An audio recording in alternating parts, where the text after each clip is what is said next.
Hello. Hello Arun, आवाज आ रही है? हाँ जी सर। उमेश उमेश, आवाज आ रही है? हाँ जी सर, आ रही आ रही है। तो और कोई बचा है जो अभी लिंक में ऐड नहीं हुआ है?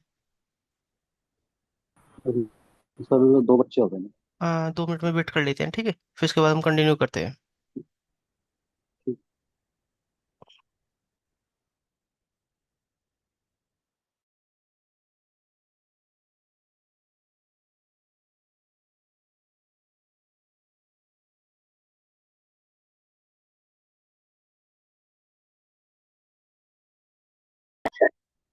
भाई जी,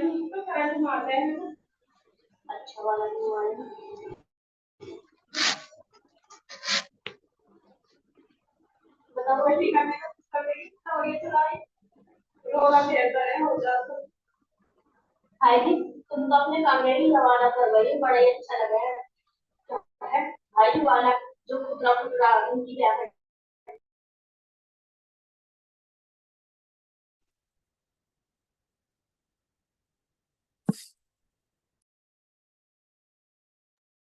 हेलो।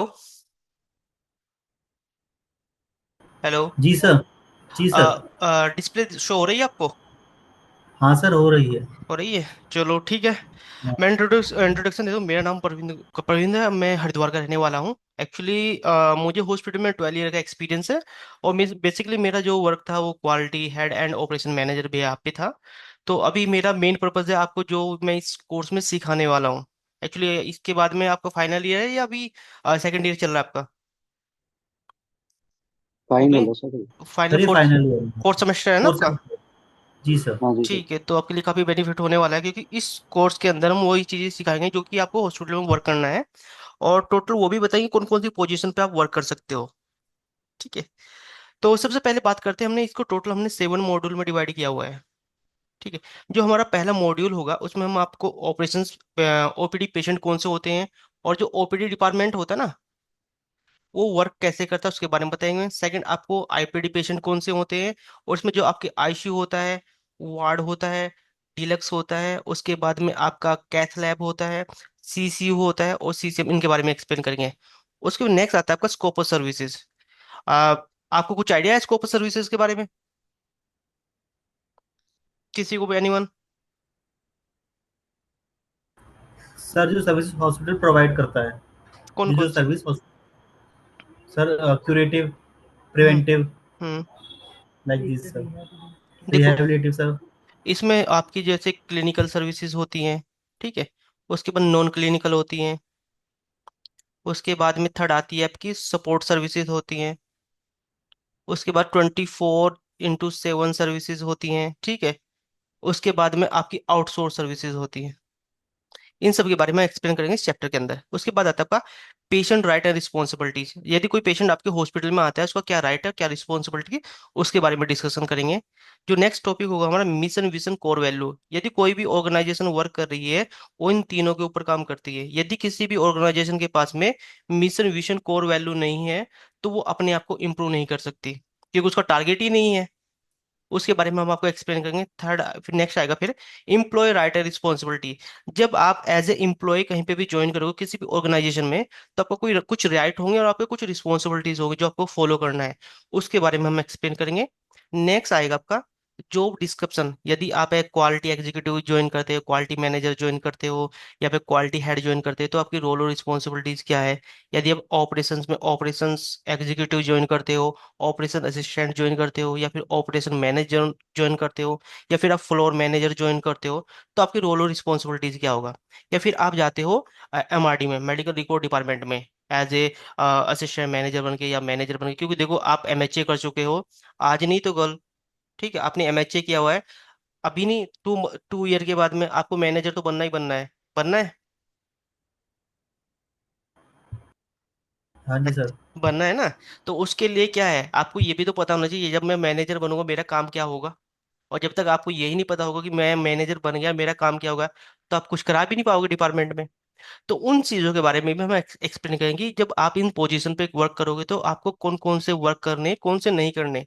आपको एज ए लीडर कैसे वर्क करना है उसके बारे में। वहाँ पे आपको फॉर्मेट कौन से यूज करने हैं, पॉलिसीज कौन सी यूज करनी है, मैनुअल कौन से यूज करने हैं, ऑडिट कौन कौन सी होती है, आपकी रोल डेली बेसिस पर जो आप राउंड लेते हैं उसमें आपकी रिस्पॉन्सिबिलिटीज क्या होती है, उनके बारे में एक्सप्लेन करेंगे।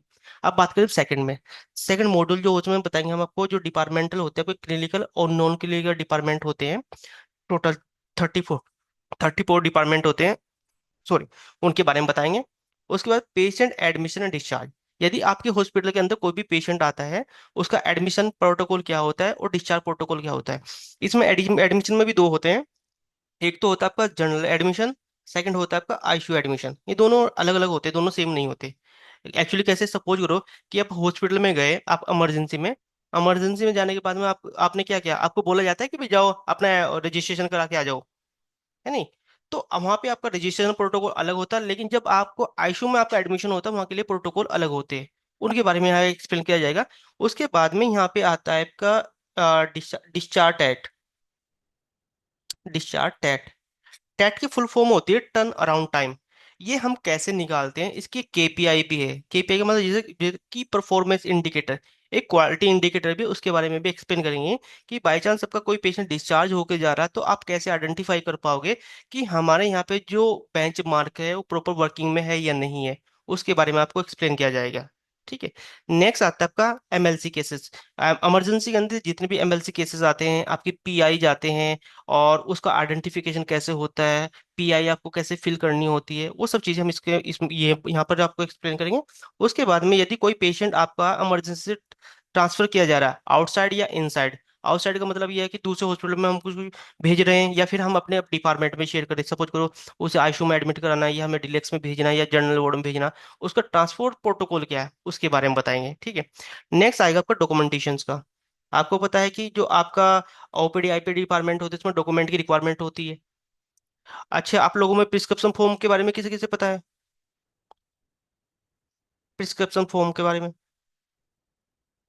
किसी को पता है? वही सर जो डॉक्टर लिखता है जब हम इन्वेस्टिगेशन के लिए जाते हैं, कौन सा? कि सर जैसे मान लो मैं पेशेंट हूँ, मैं किसी डॉक्टर के पास जाता हूँ, हम्म। जो डॉक्टर नोट करता है एक हम्म। हमारी जो एडमिशन उस पर स्लिप होती है, वो प्रिस्क्रिप्शन सर, कि कौन हाँ। सी मेडिसिन लेनी है, क्या क्या हमें सिम्टम्स आ रहे हैं हमारे, इस हम्म। टाइप से सर। देखो क्या होता है, अब सुनो, जो आपका प्रिस्क्रिप्शन फॉर्म होता है वो आपका ओपीडी डिपार्टमेंट में होता है। देखा ना, जब जो डे केयर वाले पेशेंट, आप गए पेशेंट के पास, उस यहाँ पे जो मेडिसिन लिख के देता है, इन्वेस्टिगेशन उसके अवेलेबल होती है, फॉलो अप होता है। ठीक है। तो वो सब चीजें आपके ओपीडी में आते हैं। कभी कभी आपसे ये भी पूछ लिया जाता है, भाई आईपीडी में प्रिस्क्रिप्शन फॉर्म होता है क्या? आप बोल सकते हो हाँ होता है। जो आपका ट्रीटमेंट चार्ट होता है ना, आपने देखा हो जो प्रिस्क्रिप्शन फॉर्म होता है, उसमें जो भी मेडिसिन होती है एज पर एनएबीएच वो कैपिटल लेटर में होनी चाहिए। होता है ऐसा? आपने एनएबीएच की गाइडलाइन कभी पढ़ी है? हेलो।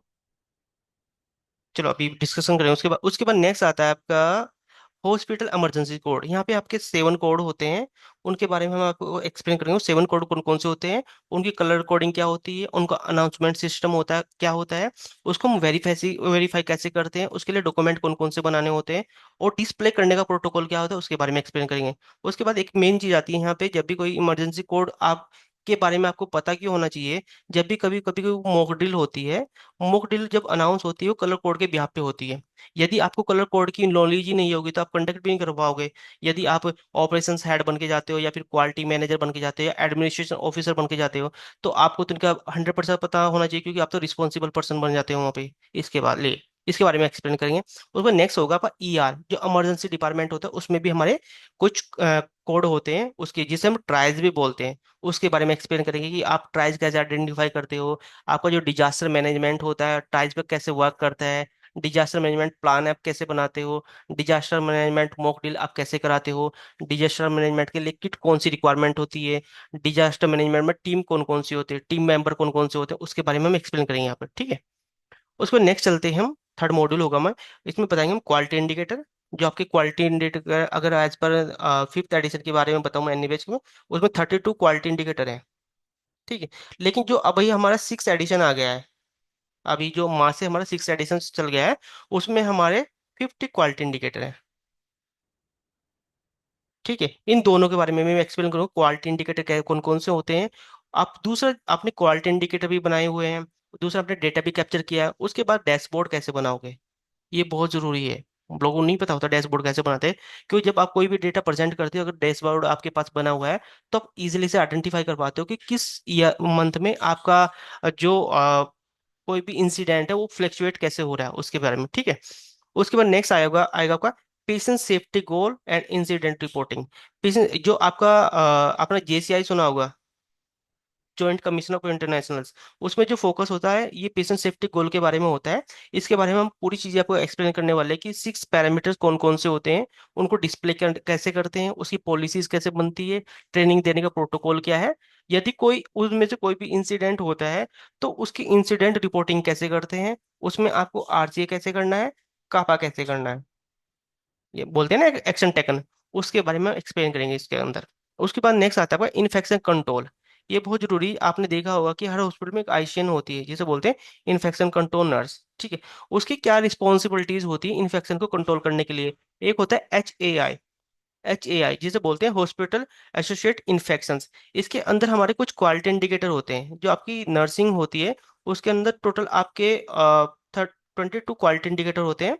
और जो आपकी आईशियन होती है वो टोटल आपके 5 क्वालिटी इंडिकेटर पे वर्क करती है। इसके बारे में भी मैं एक्सप्लेन करें, क्योंकि जब भी आप ऑपरेशन में भी वर्क करोगे तब भी बेनिफिशियल रहेगी आपके लिए ये ट्रेनिंग शेड्यूल, और यदि आप क्वालिटी में तब भी बेनिफिशियल रहेगा, आप एमआरडी में जाओगे तब भी बेनिफिशियल।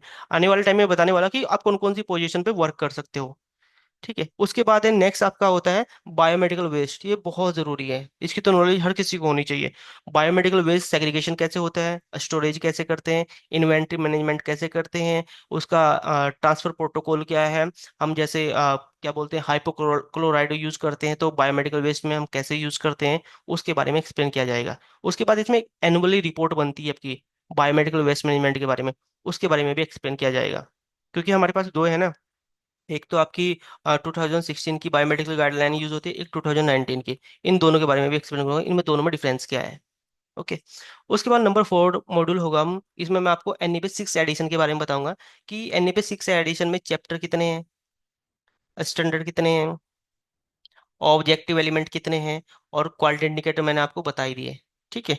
उसके बाद मेनली ये चीजें बताने के बाद में जो आपके चैप्टर स्टैंडर्ड और ऑब्जेक्टिव एलिमेंट के ऊपर वर्क कैसे होता है। ऐसा नहीं है कि आप क्वालिटी में वर्क कर रहे हो तो तभी आपको इनकी नॉलेज होनी चाहिए, नहीं। आप यदि किसी भी एनएबीएच हॉस्पिटल में वर्क करोगे तो इन सभी पैरामीटर की नॉलेज आपको होना बहुत जरूरी है। क्योंकि जब भी आप कभी इंटरव्यू में जाएंगे, आप किसी भी पोजीशन के, अभी आपने बोला कि मैंने एमएचए किया हुआ है, और तो वो क्या करेगा, वो आपसे इसी के बारे में पूछ बैठेगा कि भाई चलो आपने एमएचए किया, मुझे निबे 6 एडिशन अभी आया उसके बारे में कुछ बता दो।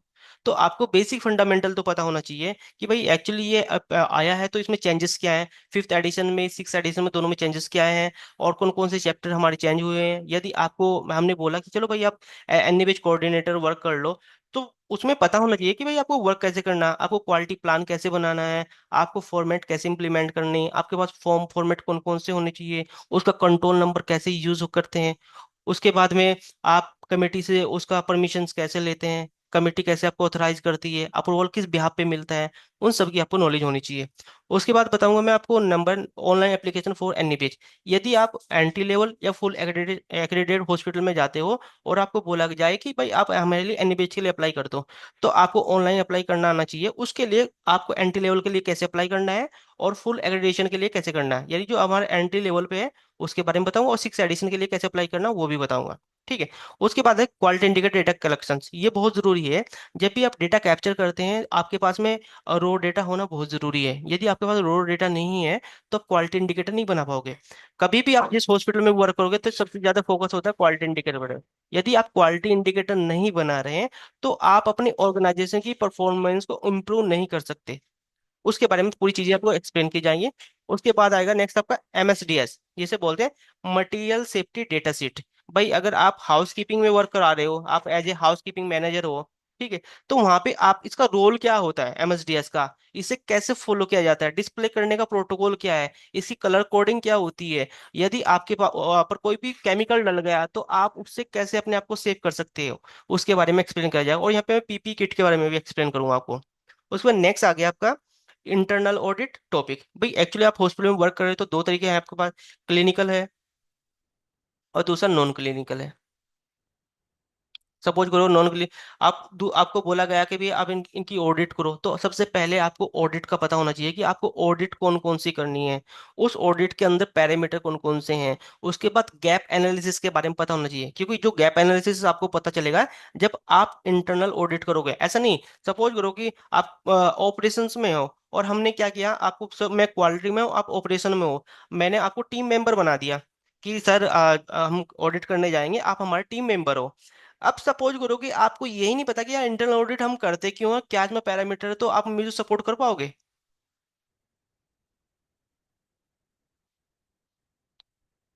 Umesh, hello,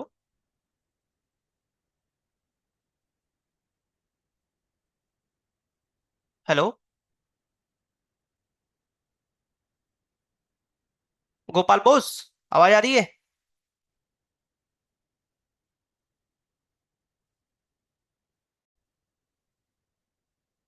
hello. हाँ जी सर। जी सर। मैं मुझे पता ही नहीं चला कि आवाज आपको जा रही नहीं जा रही, कोई रिस्पॉन्स नहीं दे रहा ना। सर जा रही थी आवाज। सर जो आपने आ आप रही थी, आपकी चलेगी तो नहीं चली। अच्छा अच्छा, उसका बीच में चली चली गई। गई सर आपके पास। अच्छा।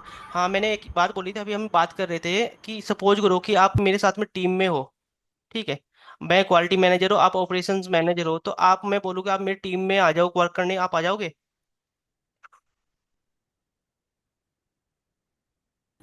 नहीं सर। नहीं आएंगे ना, जब तक आपको ये नहीं पता होगा कि हम पैरामीटर कौन कौन नॉलेज से ही नहीं फॉलो होगी करेंगे। सर। ठीक है।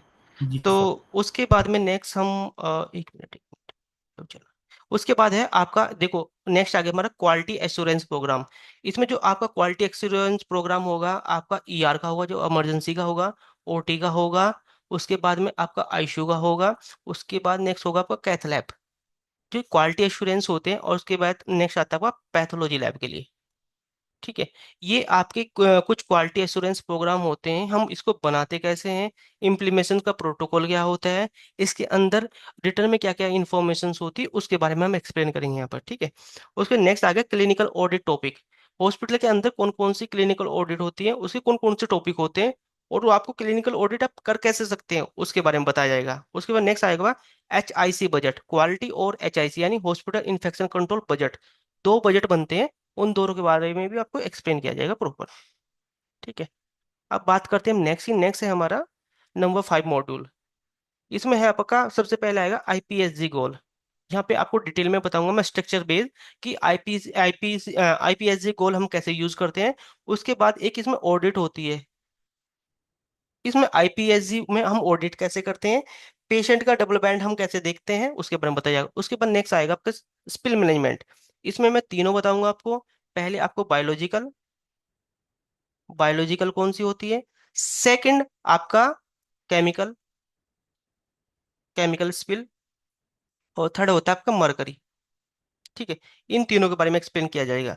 उसके बाद नेक्स्ट आएगा वनरेबल पेशेंट। यदि आपके आईसीयू है, आपका ईआर है, आपका ओटी है, आपका सीसीयू है, आपका सीसीएम है, या फिर आपका जनरल वार्ड है, इसमें कोई भी पेशेंट आप कैसे आइडेंटिफाई कर पाओगे कि वनरेबल पेशेंट है या नहीं है। यदि वनरेबल पेशेंट है, आपको कौन कौन सी सेफ्टी का प्रोटोकॉल करना बहुत जरूरी है। क्योंकि दूसरा क्या है, जब भी आप सपोज करो आप फ्लोर मैनेजर हो, ठीक है, फ्लोर मैनेजर हो, या फिर आप आईपीडी मैनेजर हो, या फिर आप ओपीडी मैनेजर हो, या ऑपरेशन मैनेजर हो, इसमें कोई भी पोजीशन है, तो आपको ये आइडेंटिफाई करना बहुत जरूरी है। यदि एक पेशेंट आपके हॉस्पिटल में गिर गया ना, तो वो इंसिडेंट में काउंट होगा। लेकिन ये सबसे बड़ा मिस फॉल्ट क्या हो जाता है कि ऑर्गेनाइजेशन में पेशेंट सेफ्टी के ऊपर वर्क नहीं हो रहा, क्योंकि जो आपके NABH है, JCI है, WHO है, ये मेन फोकस करते हैं पेशेंट सेफ्टी के ऊपर। ठीक है। उसके बाद नेक्स्ट आएगा आपके बारे में मेडिकेशन एरर। एक्चुअली जो मेडिकेशन एरर टाइप, कितने टाइप के होते हैं, कौन कौन से मेडिकेशन एरर होते हैं, मेडिकेशन एरर को आइडेंटिफाई कैसे किया जाता है, मेडिकेशन एरर होने के बाद में हम ट्रेनिंग कैसे देते हैं, मेडिकेशन एरर होने के बाद इंसिडेंट फॉर्म कैसे फिल होता है। उसके बाद एक होता है यहाँ पे एडवर्ड ड्रग रिएक्शन। ठीक है। यदि किसी पेशेंट को एडवर्ड रिएक्शन हो गई, तो आप उसे मॉनिटर कैसे करोगे। उसके बाद एक आईपीसी फॉर्म होता है, इसके लिए एक आईपीसी फॉर्म फिल होता है, वो कैसे फिल होता है, कहाँ पे आपको सबमिट करना होता है, उसके बारे में बताया जाएगा। उसके बाद आ गया रिस्टेंट पेशेंट, कि रिस्टेंट पेशेंट कौन कौन से होते हैं, कौन से डिपार्टमेंट में होते हैं, इन जो आपका फिजिकली रिस्टेंट क्या होता है, केमिकली रिस्टेंट क्या होता है, उसके बारे में एक्सप्लेन किया जाएगा। उसके बाद नेक्स्ट लासा मेडिसिन, जिसे बोलते हैं look like sound like medicine, जो आपकी फार्मेसी में होती है, फार्मेसी में भी होती है और आपके वार्ड में भी होती है। आपने क्रेडिट कार्ड तो देखा है? जी सर। देखा ना, क्रेडिट कार्ड में क्या हाँ होता है, कलर कोड उस पे लुक लाइक साउंड लाइक नहीं लिखा होता है, वहाँ पे कलर कोडिंग होती है। ठीक है, उसमें कौन कौन सी मेडिसिन आती है उसके बारे में हम आपको एक्सप्लेन करेंगे। उसके बाद में क्रेडिट कार्ड मैनेजमेंट कैसे किया जाता है, क्रेडिट कार्ड में मेडिसिन कौन कौन सी होती है, ठीक है, उसके बाद में रैंक कितनी होती है, और उसके बाद में चेकलिस्ट कैसे बनती है, इसके बारे में एक्सप्लेन किया जाएगा। ठीक है, और यहाँ पे दो चीजें हो रही होंगी। यहाँ पे मैं जब इमरजेंसी का टॉपिक हम कवर करेंगे, एम्बुलेंस के बारे में भी बताऊंगा कि एक्चुअली एम्बुलेंस के लिए जो हम मेडिसिन यूज करते हैं कौन कौन सी यूज करते हैं। ठीक है, जैसे आपको पता है जो अगर इमरजेंसी का स्टाफ है उसके पास में ACLS और BLS का सर्टिफिकेट होना चाहिए। ये भी हम वो तभी कवर करेंगे जब हम इमरजेंसी के बारे में डिस्कशन करेंगे। ओके, अब नेक्स्ट बात करते हैं हम। नेक्स्ट है हमारा 6 मॉड्यूल। इसमें सबसे पहले बताया जाएगा वो रोस्टर प्लानिंग, कि सपोज करो आपको बोला गया कि भाई हमारे नर्सिंग स्टाफ की या डॉक्टर के लिए रोस्टर बना दो, यानी उनकी जो ड्यूटी शेड्यूल बना दो। तो सबसे आप पहले आपको पता होना चाहिए कि आपको पैरामीटर कैसे फॉलो करने हैं कि भाई रोस्टर बनाने से पहले, उसके बारे में बताया जाएगा। सेकंड, दो जो आपका डॉक्टर्स होते हैं, जो RMO होते हैं और नर्सिंग होती है, उनके ना जो पेशेंट होते हैं ना, उनको हैंड ओवर करने का प्रोटोकॉल फॉलो होता है। जैसे नर्सिंग के लिए हम सबर यूज करते हैं और हम डॉक्टर के लिए इस बार यूज करते हैं। इन दोनों के बारे में मैं एक्सप्लेन करूंगा, इसमें क्या क्या डिफरेंस होता है, क्या क्या हम इसमें लिखते हैं, कैसे कैसे हम पेशेंट को मॉनिटर करना होता है, उन सब के बारे में एक्सप्लेन किया जाएगा। उसके बाद आते हैं फूमिगेशन के ऊपर, कि एक्चुअली हॉस्पिटल में फूमिगेशन कैसे होता है, उसके कौन सा केमिकल का रिक्वायरमेंट होती है, कितने टाइम के लिए आपको फूमिगेट करना चाहिए। जैसे सपोज करो आप ICU को फूमिगेट कर रहे हो, आप OT को फूमिगेट कर रहे हो, आप डायलिसिस को फूमिगेट कर रहे हो, आप ER को फूमिगेट कर रहे हो। ठीक है, तो उसके लिए केमिकल कौन सा यूज होता है, कितने टाइम के लिए यूज करते हैं। उसके बाद में आपको कवरिंग प्रोटोकॉल कैसे फॉलो करना है। जब आप फूमिगेशन कर लेते हो उसके बाद में कल्चर जाता है। कल्चर बताता है कि आपके डिपार्टमेंट में किस बैक्टीरिया से इन्फेक्शन फैला गया है, तो उसका कल्चर लेने का प्रोटोकॉल क्या है, कितने स्टेप आपको यूज करनी चाहिए, कौन कौन से एरिया की आपको कल्चर लेना है, उसके बारे में बता। ICU से हो चाहे OT से हो, आपको दोनों के बारे में एक्सप्लेन किया जाएगा। उसके बाद में जो हमारी हॉस्पिटल कमिटीज होती हैं, टोटल आपकी 14 कमेटी के बारे में बताऊंगा मैं, कि ये 14 कमिटीज होती हैं कौन कौन सी हैं, उसमें आपका क्या क्या होता है। सबसे पहले आपके पास शेड्यूल होता है, भाई हम कमेटी के लिए शेड्यूल कैसे बनाते हैं। उसके बाद में सर्कुलर कैसे निकलता है, ठीक है, टीम कैसे बनती है। उसके बाद में आपका एजेंडा कैसे बनता है कमेटी के लिए। उसके बाद में कापा कैसे करते हैं हम, ठीक है। उसके बाद में जो भी हमारे एजेंडा है उसे री कमेटी में कैसे प्रेजेंट करते हैं, उसके बारे में सारी चीजें एक्सप्लेन की जाएंगी यहाँ पे। ठीक है, उसके बाद शेड्यूल, ये मोस्ट इंपोर्टेंट रोल है प्ले करता है किसी भी ऑर्गेनाइजेशन के अंदर। जब भी आप कोई काम करते हो आपको शेड्यूल बनाना बहुत जरूरी है। जैसे आपने अभी MHA किया हुआ है, आपके पास में 7 सब्जेक्ट होंगे। ठीक है, 7 सब्जेक्ट को आप 1 डे नहीं कर रहे हो, आपने देखा होगा मुझे 7 सब्जेक्ट कवर करने हैं, तो मुझे किसी सब्जेक्ट को 1 आवर्स देना, किसी को 2 आवर्स देना। क्यों डिवाइड किया, क्योंकि आपको पता जो मुझे अच्छे से आता है उसे मैं 1 आवर दे दूंगा, जिसको ज्यादा जो अच्छे से नहीं आता उसे 2 आवर्स दे दूंगा। ऐसे हम क्या करते हैं, हम शेड्यूल बनाते हैं कि भाई इस महीने हमें ये काम करना है, नेक्स्ट मंथ हमें ये काम करना है, उससे नेक्स्ट ये मंथ हमें ये काम करना है। क्योंकि इसमें क्या होता है, आपका पूरा एनुअली डेटा बन जाता है कि आपको एक साल में काम क्या करना है।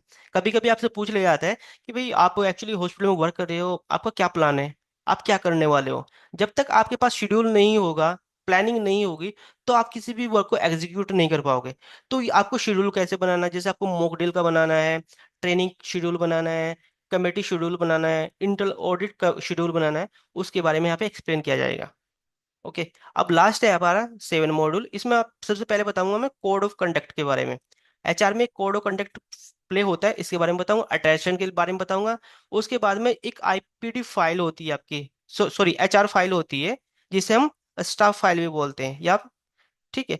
तो ये कैसे बनती है, इसके अंदर कौन कौन से डॉक्यूमेंट्स होते हैं, उसके बारे में बताया जाएगा। ठीक है, उसके बाद में यदि कोई भी इंसिडेंट होता है, इंसिडेंट होने के बाद में उसका RC कैसे होगा, उसका कापा कैसे होगा, और इंसिडेंट रिपोर्टिंग प्रोटोकॉल क्या होगा, उसके बारे में एक्सप्लेन किया जाएगा। उसके बाद नेक्स्ट आपका मॉक ड्रिल।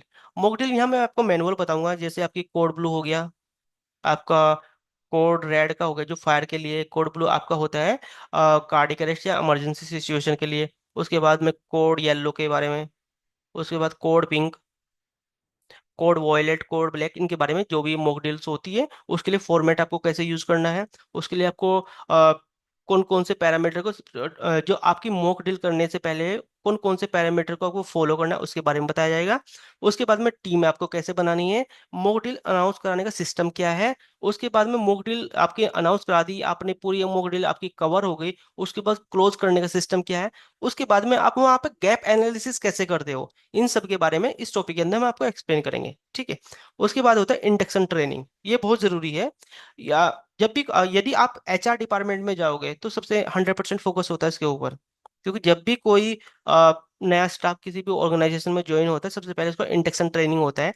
इसमें आपका कौन कौन सा डिपार्टमेंट होता है, आपका एचआर आता है, इसमें आपकी क्वालिटी आती है, इसमें आपका इन्फेक्शन यानी आईसीएन का आता है, पूरा पार्ट आता है। उसके बाद इसमें आपका जो सेफ्टी ऑफिसर होता है उसका पूरा पार्ट आता है। उसके बाद आता है इसमें आपका जो जॉब डिस्क्रिप्शन आता है, या आपका डिपार्टमेंटल ट्रेनिंग आती है। वो सब चीज़ें जो भी इसमें जो भी पैरामीटर्स इसके अंदर फॉलो होते हैं, जो जो पॉइंट होते हैं उसके बारे में हम एक्सप्लेन करेंगे। सपोज करो कि आप एचआर वाला ही पॉइंट कवर करो यहाँ पे, आपको बताना पड़ेगा कि भाई अप्रेजल सिस्टम क्या है आपके हॉस्पिटल के अंदर, ठीक है। स्टाफ की टाइमिंग क्या है, उसकी लीव पॉलिसी क्या है, उसके हेल्थ चेकअप पॉलिसीज क्या है, उसके बारे में भी यहाँ पर आपको एक्सप्लेन करना पड़ेगा।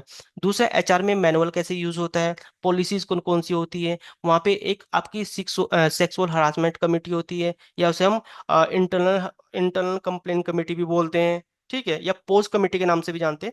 तो उनका हम यूज कैसे करते हैं, उसमें जो हमारा एक्सटर्नल मेंबर होता है वो कौन होता है, उसके बारे में एक्सप्लेन किया जाएगा, ठीक है। उसके बाद नेक्स्ट आता है आपका आईसीडी कोडिंग के बारे में। ये आईसीडी कोडिंग एक्चुअली आपके जितने भी आईपीडी पेशेंट होते हैं उसके लिए यूज होती है, और इसका जो मेन वर्क होता है वो आपका एमआरडी में होता है, मेडिकल रिपोर्ट डिपार्टमेंट में।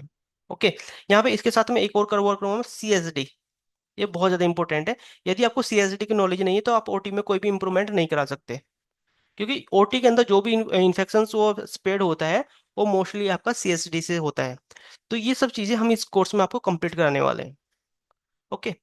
उसके बाद में नेक्स्ट आएगा जो आपका 8 मॉड्यूल होगा उसमें हम आपकी इंटरव्यू प्रिपरेशन करेंगे। जब भी आप इंटरव्यू देने जाएंगे तो वहाँ पे आपसे कौन कौन से क्वेश्चन पूछे जाते हैं, ठीक है, और उनका आपको आंसर कैसे देना। वो जो हमारे 87 क्वेश्चंस हो गए उसको हम आपको अच्छे से यहाँ पे रिपीट कराएंगे 2 से 3 दिन, जिससे कि कहीं पे भी आप इंटरव्यू देने जाओगे 100% आपको प्लेसमेंट मिल जाएगी। किसी भी ऑर्गेनाइजेशन में चले जाना, ऐसा नहीं है, इंडिया में किसी में भी चले जाए आपको 100% जॉब मिल जाएगी, क्योंकि जो भी उनकी रिक्वायरमेंट है वो आपको फुलफिल पहले कराई जाएगी। मुझे लगा था जो चीजें मैंने बताई आपको एमएचए में तो नहीं मिली होंगी। हेलो। कुछ कुछ टॉपिक मिले सर बस। कुछ टॉपिक मिले ना, लगभग आपके क्वालिटी के टॉपिक मिले होंगे। हाँ जी सर। क्वालिटी के टॉपिक मिले होंगे, उसमें एक टॉपिक आपने यहाँ पे वो नहीं देखा, मैंने सिक्स सिग्मा के बारे में नहीं बताया। जब का सिक्स सिग्मा आपका येलो बेल्ट होता है, ग्रीन बेल्ट होता है, ठीक है, उसके बारे में एक्सप्लेन करेंगे। उसके बाद में नेक्स्ट है ओके ये पोजीशंस हैं, ठीक है, जो आपको इस कोर्स को कंप्लीट करने के बाद में आप इस पोजीशन के लिए अप्लाई कर सकते हो। ये टोटल पोजीशन है, क्योंकि हमारे पास टाइम मैं दिखा देता हूँ। सबसे पहले आपका आता है clinical manager, general manager, hospital administration assistant, hospital administrator, quality manager, quality executive, operation manager, operation executive, OPD manager, IPD manager. उसके बाद NABH coordinator, medical record officer, complain officer, health information manager, medical coder, patient care coordinator, medical transcriptor, receptionist, front office executive, call centre manager. उसके बाद आता है आपका billing manager, billing executive, floor manager, manager on duty, payroll managers, HR manager, HR executive, recruitment manager, training and development officer. उसके बाद आता है आपका housekeeping manager, housekeeping supervisor, laundry manager, catering manager, maintenance manager, facility manager, CSD manager, IT administrator, database में administrator, marketing manager, marketing executive. और उसके बाद patient relation executive, public relation, corporate communication manager, brand executive, advertising manager, social media manager, event coordinator, और purchase procurement managers and material management, legal adviser, risk manager and legal assistant. तो ये 52 position है जिसके ऊपर आप work कर सकते हो, क्योंकि आप सोचो एमएचए बहुत बड़ी डिग्री है, और आप जब भी किसी हॉस्पिटल में जाओगे, आपसे ये नहीं पूछेगा भी आप करके, हाँ आपने बोला कि मैं यहाँ से करके आऊँ, लेकिन उसके बाद वो क्वेश्चंस पे ऊपर डिपेंड करेगा कि आपको इससे नॉलेज कितनी है। जब तक आप उसे एक्सप्लेन नहीं कर पाओगे तो आपको चीज़ें इजिली से नहीं मिल पाएंगी। इससे रिलेटेड कोई भी डाउट आप मुझसे पूछ सकते हो।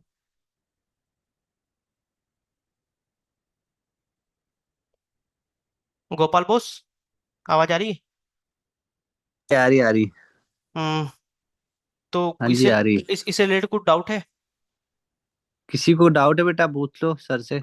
जिससे नो सर। जो भी है एक्चुअली नहीं नहीं। देखो, आज फर्स्ट डे हमारा, आज मैंने ये एक्सप्लेन किया कि हम इस मंथ में क्या क्या कंप्लीट करने वाले हैं। इस कोर्स को कंप्लीट करने के बाद में आपको ये लगेगा यार हॉस्पिटल में, क्योंकि दूसरा अभी तो क्या है, आपको सिर्फ अभी इतनी नॉलेज है कि कोई पेशेंट है और वो हॉस्पिटल में जाता है, आईपीडी में जाए या ओपीडी में जाए, ठीक है, और ईआर में जाए, और वो ट्रीटमेंट कराता है वापस आ जाता है, सिर्फ इतना ही। ठीक है। उसके बीच में कोई पेशेंट जाता है हॉस्पिटल में, वहाँ पे स्कोप सर्विसेज का क्या रोल है, रिसेप्शन का क्या रोल है, फार्मेसी वाले का क्या रोल है, बिलिंग वाले का क्या रोल है, ऑपरेशन मैनेजमेंट का क्या रोल है, वो चीज़ें आपको पता होनी चाहिए। कोई पेशेंट आपके हॉस्पिटल में आ रहा, कितने टाइम के बाद में वो डॉक्टर के पास पहुंच रहा है, वो भी सब देखो। जब आप क्वालिटी में वर्क करते हो या ऑपरेशन में वर्क करते हो, आप हमेशा पेशेंट की प्रॉब्लम पे काम करते हो। जो पेशेंट को प्रॉब्लम होती है, उस प्रॉब्लम को आइडेंटिफाई करने के बाद ही उसके ऊपर वर्क होता है। देखो सपोज करो, मैं बताता हूँ कि आप किसी भी ऑर्गेनाइजेशन के अंदर जब काम करोगे ना, जब तक आप वहां पे गैप आइडेंटिफाई नहीं करोगे ना, तो आप उसे इंप्रूव नहीं कर सकते। कभी कभी देखा होगा ना कि कोई हॉस्पिटल डाउन में चल रहा होता है, तो बोलते हैं यार कोई ऐसा बंदा मिल जाए जो यहाँ पे रूट कोज एनालिसिस कर सके, यानी बता सके हमारी कमी क्या है। क्योंकि जो कमी होगी, सपोज करो मेरे में कोई कमी है वो मुझे नहीं पता होगी, दूसरा बंदा बताएगा हाँ आप में ये कमी है। आप में जो कमी है वो आपको नहीं बताइए, पता होगी, लेकिन थर्ड पर्सन आपको बताएगा हाँ आपके अंदर ये कमी है, आपको ये काम करना पड़ेगा। क्योंकि उसका ऑब्जर्वेशन है वो। जब आप उन पॉइंट्स के ऊपर वर्क करोगे, तो 100% आपको उसमें बेनिफिट मिलेगा ही मिलेगा। दूसरा, उसके बाद में जैसे कंप्लीट हो जाएगा, उसके बाद हम भी आपको कुछ अपॉर्चुनिटी दिलाएंगे जो कि आपको कहीं पे भी प्लेसमेंट में हेल्प करेगी। इससे अलग आपको कुछ क्या नॉलेज चाहिए वो बता दो मुझे, जो आपको लगता है नहीं ये भी है इसमें। हाँ, एक चीज और मैं आपको बताऊंगा कि हॉस्पिटल के अंदर जो लीगल के होते हैं ना, कितने लाइसेंस होते हैं, लाइसेंस के बारे में बताऊंगा टोटल, कि आप लाइसेंस कैसे कौन कौन से होते हैं और उनकी वैलिडिटीज कैसे होती है। और एक आता है इसमें आपका, उसको,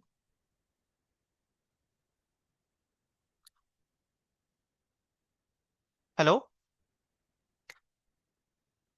हाँ जी सर। सर, हाँ, तो ये सब चीजें थी जो हम इस कोर्स में कवर करने वाले हैं। इससे अलग आप कुछ चाहते हो कि भाई हम इसमें हमें वो भी मिले? अगर सर क्या नाम रिकॉर्डिंग मिल सके ना हर क्लास की तो बहुत बेनिफिशियल होगी, और हम्म, री रिपीट करने के लिए। कोशिश करूंगा कि मैं रिकॉर्डिंग एक्चुअली, मेरे पास में तो रिकॉर्ड करता रहूंगा, लेकिन अब कभी कभी ऐसा होता है ना, वॉइस इश्यूज आ जाते हैं रिकॉर्डिंग में ना। ठीक है। और मैं फिर भी डेली बेसिस पे जो भी हमारे लेक्चर होंगे ना, वो मैं इसी ग्रुप के अंदर शेयर करता रहूंगा आपको ना। ठीक है सर। ठीक है, लेकिन मेरे पास में ठीक है सर। थ्री मेंबर्स के रजिस्ट्रेशन आए हैं अभी तक ना। हाँ सर, एक अ, सर कल होगा सर। एक क्या ना सर पेमेंट का इशू आ रहा है बैंक में, तो सर वो हम्म। कल हो जाएगा।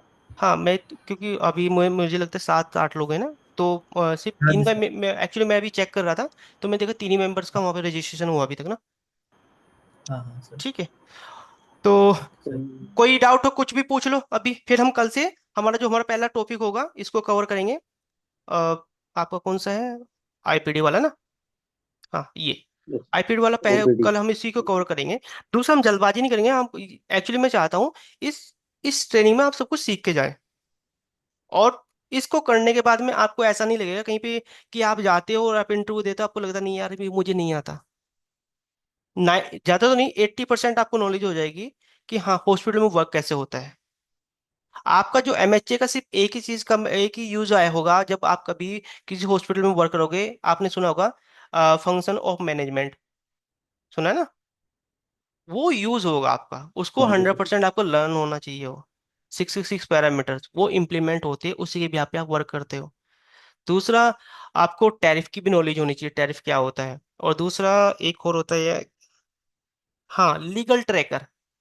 आपको जो मैं बताया था ना, जो आपके लाइसेंस बनते हैं वो लीगल ट्रैकर में बनते हैं, और लीगल ट्रैकर को हम यूज कैसे करते हैं वो भी बताऊंगा। उसके बाद में जब आप वर्क करोगे, एसओपी कैसे इंप्लीमेंट होती है, एसओपी बनाते कहते हैं कैसे हैं, एसओपी के ऊपर ट्रेनिंग कैसे देनी होती है। उसके बाद में एक और होती है, देखो जब आप सपोज करो कि आपने पेशेंट केयर के ऊपर ट्रेनिंग देनी है, ठीक है, आपको पेशेंट केयर के ऊपर ट्रेनिंग दे रही है। मैं क्यों बोल रहा हूँ आपको, देखो आप क्वालिटी में हो और आप ऑपरेशन में हो, ठीक है, इन दो पोजीशन पे अगर यदि आप एग्जीक्यूटिव लेवल से भी वर्क शुरू करते हो ना, आप यूनिट हेड लेवल तक पहुंच सकते हो, क्योंकि इनके ऊपर हेलो। दोनों के आता है आपका जीएम। हेलो। हाँ बोलो बोलो। आवाज आ रही है मेरी? हाँ आ रही है। आज नहीं पूछा आपने। मुझे दिखाई नहीं दिया है। अरे कोई ना, मैं म्यूट लगा रखा था आज मैंने अपनी तरफ से। अच्छा वही ना। मैं अब 7-8 लोग हैं तो इनमें थोड़ा सा जरा अपना एक्सपीरियंस शेयर करना ये चाहता हूँ। अ- एक्सपीरियंस ये है कि साथ में जैसे आप सर, आप लोगों को बता रहे हैं, तो बस सर के साथ ही था मैं एज ए ट्रेनिंग। पर मैंने वहाँ सर ने मुझे चीजें सिखाई, ऑब्जर्व करा, पर ये वही कभी क्लास के तौर पे नहीं दिया। उसके बाद में जब मैं यहाँ से इंटरव्यू देने के लिए जाता था अलग, तो मैं कहीं भी इंटरव्यू में फेल नहीं होता था। और मैं 5 से 6 जगह इंटरव्यू क्लियर करके जॉब करके आ चुका हूँ, और आज मैं as a quality manager job कर रहा हूँ मुरादाबाद में। तो ये आप लोगों के लिए जो है ना, बहुत ज्यादा बेनिफिट होने वाली क्लासेस है।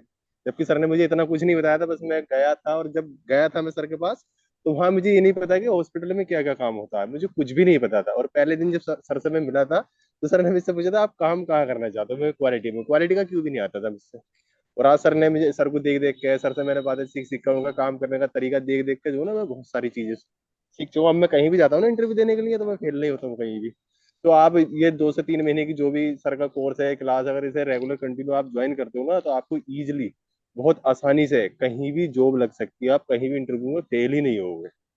ये मेरा खुद का एक्सपीरियंस है सर के साथ रहने के बाद। हाँ भैया, इसे अधीम को मेरे साथ में कम से कम 7 से 8 महीने हो गए हैं, जो पहले इसने एक्चुअल ट्रेनिंग मेरे अंडर ही की है।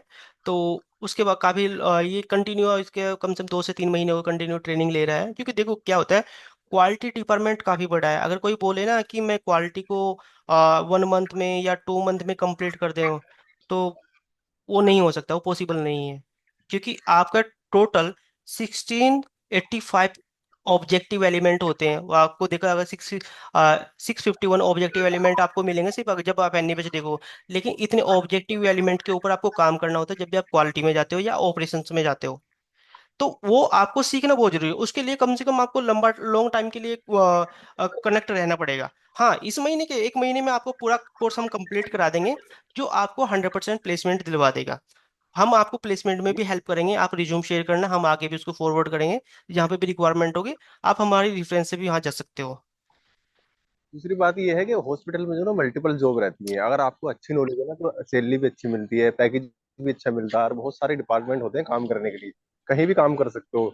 मैं कई डिपार्टमेंट में काम कर चुका हूँ, और सबका सेम मतलब इक्वली काम होता है। आप ऑपरेशन में काम कर रहे हो, बस क्वालिटी में काम कर रहे हो, या पेशेंट केयर में काम कर